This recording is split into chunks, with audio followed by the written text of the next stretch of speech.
Hello, everybody. Welcome to the Uber Cordero Show. And in today's episode, we're going to be talking about the African position within the context of the Ukrainian and the Russian conflict that's ongoing. And in this video, I want to talk about why South African position, especially as a dominant actor in African international affairs, has been kind of ambivalent towards the Western war effort against the Russian aggression. And I take this position that the South African position needs unpacking and contextualized to understand why sometimes they seem to be going contrary to what they are perceived to be standing traditionally. So here's what I mean by that. South Africa is a very important democracy, especially after 1994, the end of apartheid politics, regime that dominated the country since the 40s. And since then, South Africa has kind of been the anchor of democratic politics, and is probably the closest allies to the Western Bloc in the African continent. But the test of that relationship was during the Russian aggression against the Ukrainians, which is horrible by any context, and it's not accepted by most people because many African countries kind of experience the same, which is an aggression of other actors in their space. And so the support for the Ukrainian position and Ukrainian defense and Ukrainian action has been very present and loud within the African continent. If you remember, on the floor of the United Nations General Assembly in New York City at the time in February of 2022, a Kenyan diplomat compared the Russian aggression to the imperialism of the 1890s and asked the international community to support wholeheartedly the Ukrainian effort. But then, about a year after, the African Union, led by South Africa and Egypt, led a delegation to Kiev and later to Moscow to hold talks about peace as regards to this war. So what happened? That they hold some support, which was, if you think carefully back then, you look at the voting patterns at the condemnation of this war on the floor of the General Assembly, you will notice that South Africa is one of the countries that abstain. And they refuse to pick a side in condemning the Russian aggression. But I want to unpack a little bit in less than 10 minutes why this is so. It's important to understand that politics in South Africa and international relations has always been shaped by apartheid politics. And the apartheid regime and those who are for it, who are against it, shapes who they call friends. Now, the Russian or the Soviet position is a little complicated. A lot of people think that the Soviets were wholeheartedly against apartheid because they were seeing it as Western domination and capitalist expansion and racism, which the Soviets felt they were not part of. The truth is, in the earlier days of apartheid, the Soviet, especially Russian Soviets, were really defensive of the Boers, especially in Transvaal, South Africa. It wasn't clear why they were, but it kind of reminded them of this romantic version of the Russian populace dominating the landscape in East Europe, and the farming and the agrarian simplicity and the traditional ways of life that the Boers imbued. And they kind of were defensive of it. In one instance, they say, a Russian writer said, Boers everywhere. Boers, we're tired of this talk. Now, so you would think that the Russians were against the Boers, but not really. If you unpack historical data, doesn't really reveal that.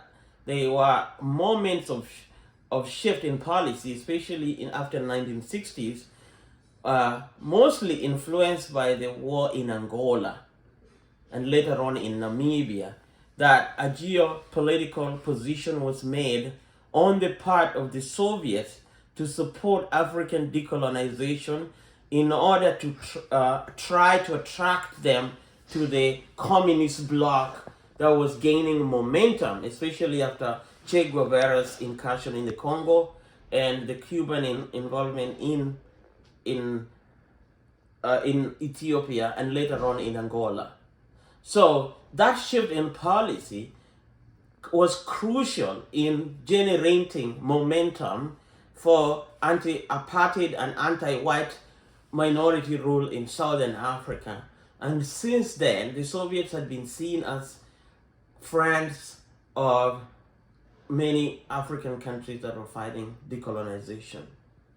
The South African position, much like the Indian position, is informed by this loyalty to those who are with them during the most important part of the struggle for independence. So that's the first part, is loyalty. The second part of it is the United States has been very supportive of African regimes on matters that are important to them, which include democracy and expanding capitalism and freedom and things of that nature. But the United States has not been fully committed to Africa. And much of the fact is, Africa has always been an afterthought when it comes to Washington, D.C. foreign policy. But that has not been the case for the Soviets, and later on the Russians, and definitely not for China. They saw it as an open space and they went full in. Although the Russian influence in Africa is kind of murky.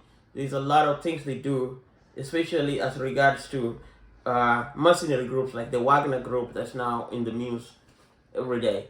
But for the most part, Soviet investment in education, in bridges, in building hospitals during the communist era, and Russian involvement in protecting what the Western media call rogue regimes like Zimbabwe or Eritrea, made these regimes survive really tumultuous time. And Zimbabwe is part of the SADC, South African Development Community, which South Africa is a regional power in.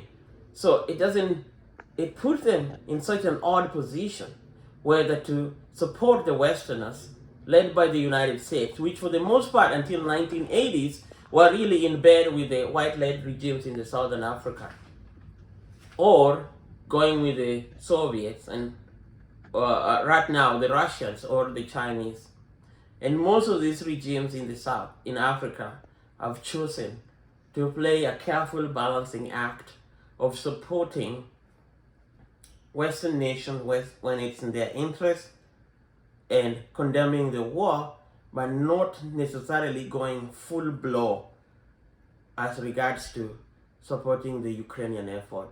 Some of it is just really strategic. One of it is food supply, which especially grains and wheat come from Ukraine, and they need the war in Ukraine disrupts that.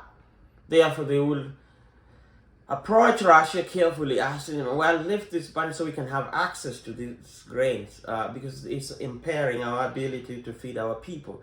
But at the same time, they are careful in fully condemning the Russian aggression. And the Ukrainians, on their part, have put this massive campaign against, for this war effort, and many countries support them. But the Ukrainian diplomats have made a lot of bluffs that are potentially racist and demeaning to many African diplomats or commentators who think that if the Ukrainians are going to be racist against us, so why should we be full blown on them? So I want to be careful here. I'm not supporting the war in Ukraine on the side of the Russian. I think it is really horrible. I think it has a reminiscent of what happened in the 1890s and in the early 20th century in the African continent in Asia. But at the same time, condemning racism is such a volatile topic in Africa. And anybody who makes suggestions that are demeaning to Africa just loses that support. And South Africa is now caught in the middle of whether to go with the Americans or to go with the Russians, and they're choosing to balance. So it's not that South Africans are and other African countries are for Russia.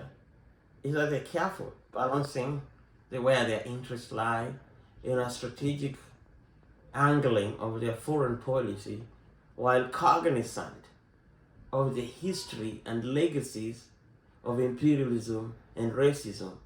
So if the Ukrainians really want to have a wholesome support of the African continent, they're going to need to take a hard lesson and a hard look at history and know how to approach African leaders and how to talk to them as regard to volatile issues such as racism.